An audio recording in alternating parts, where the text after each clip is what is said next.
Friends, today we'll talk about how to fix or how to solve memory low on Roblox app.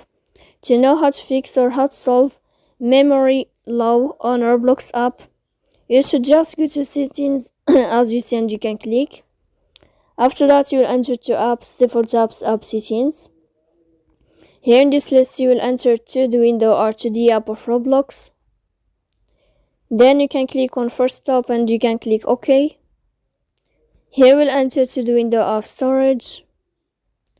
Then you can click clear cache. In the end, you can turn off your Wi-Fi. You can wait a moment to turn on your Wi-Fi again to fix that problem. So please don't forget to support us by like and subscribe. See you next time in another video, and thank you for your attention and your watching. Goodbye.